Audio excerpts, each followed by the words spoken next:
Have you ever had a moment where you knew something but didn't really know why? Maybe you felt like you shouldn't go somewhere and then later you found out something happened there? Or you met someone and you immediately felt a little uneasy or felt totally at home with them. That is not random. That is your intuition speaking. And here's the truth most people don't realize. Your intuition is always guiding you, but most people have been conditioned not to trust it. So today, we are going to change that. Welcome back to High Vibe Energy Collective.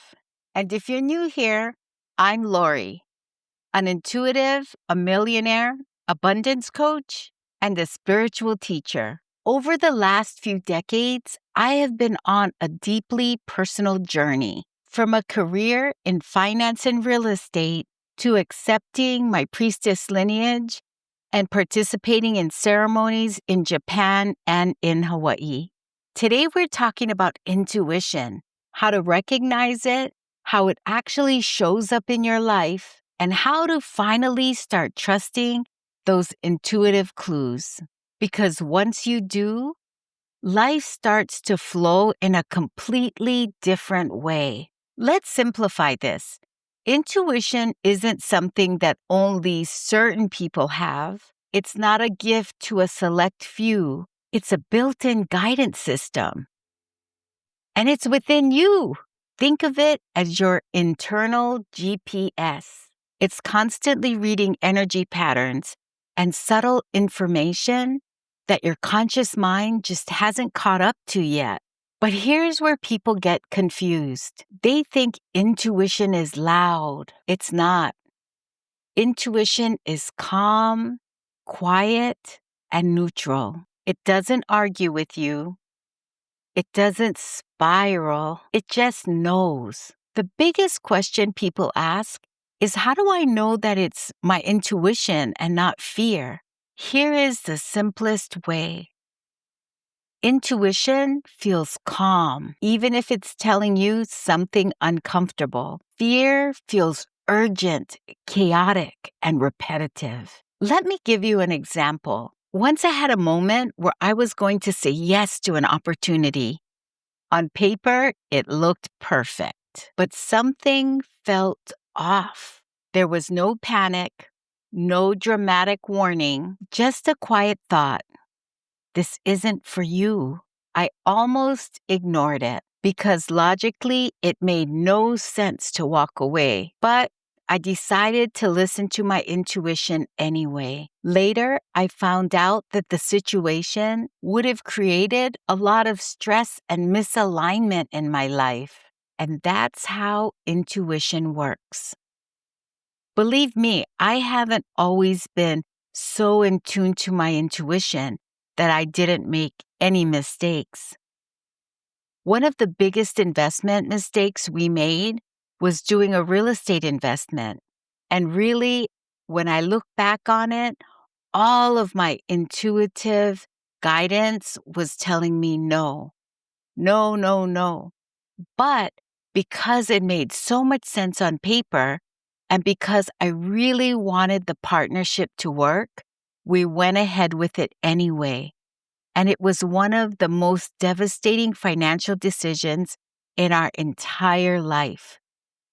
From that moment, I realized I always need to listen to my intuition, and that no matter what, even though we may lose out on opportunities or whatever, I need to always follow what my inner GPS or guidance system is telling me. And so far, ever since then, it has not led me wrong. This is how intuition works. It doesn't always explain itself, but it's always guiding you toward alignment. Let's talk about how intuition actually shows up, because it's not always a voice in your head. Sometimes it's subtle. Sometimes it's physical. Here are the most common intuitive clues. The first you've probably heard about is just having a gut feeling, that instant yes or no that you feel in your body. Another is sudden clarity. You're just thinking about something, and then suddenly you know exactly what to do. Another sign is repeating signs. You keep hearing the same message, seeing the same pattern, or getting the same idea. The next is body signals. Tightness, expansion, heaviness, or lightness. Your body is continuously communicating with you. Stick with me to the end of the video, and I will share with you my number one tool or technique to communicate with your intuition. The next way your intuition can communicate with you is random nudges, like thinking about someone out of nowhere, and then all of a sudden they call you or you bump into them, or feeling pulled to go somewhere, and then something meaningful happens. Let me share a quick story. There was a time when I felt a strong nudge to go home on a different route. No reason, it didn't really make any sense, but I listened.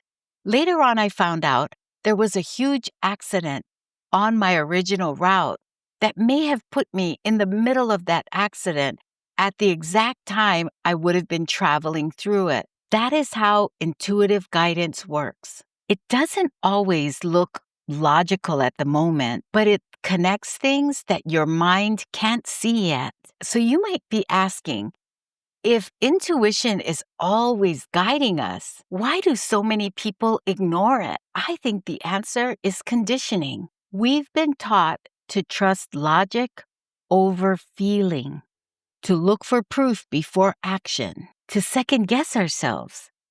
And over time, we stop listening to the soft and quiet voice of our intuition. But here's the cost of that. When you ignore your intuition, you often end up in situations that feel misaligned, draining, or just forced. Then later, you might look back and think, I knew that didn't feel right. And that's your intuition, still speaking and still guiding, even when you ignore it. So here's the good news. You can strengthen your communication with your intuition.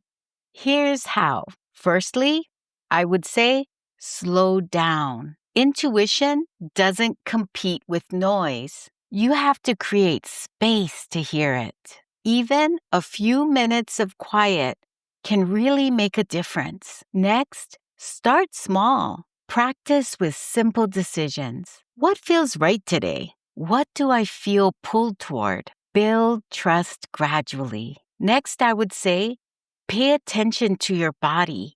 Your body reacts before your mind understands. Start noticing what expansion feels like in your body and what contraction feels like. For myself, I notice that when I feel expansive, I feel open and loving and just like having a good time. And when I feel contracted, I feel pulled in. And sometimes I notice I'm making a fist even when I'm not consciously doing so.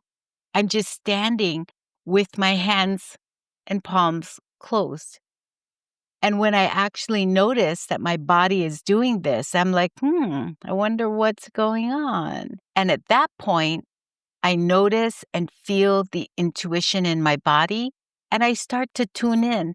What can it be that I feel contracted about? Next, I would say, act on it. When you feel this intuitive hit or this feeling that your intuition is speaking with you, act on it. This is the most important part, even when it doesn't make sense. Because every time you follow your intuition, you strengthen your connection. Here's what I would love you to take away from this. Your intuition is not something you need to find.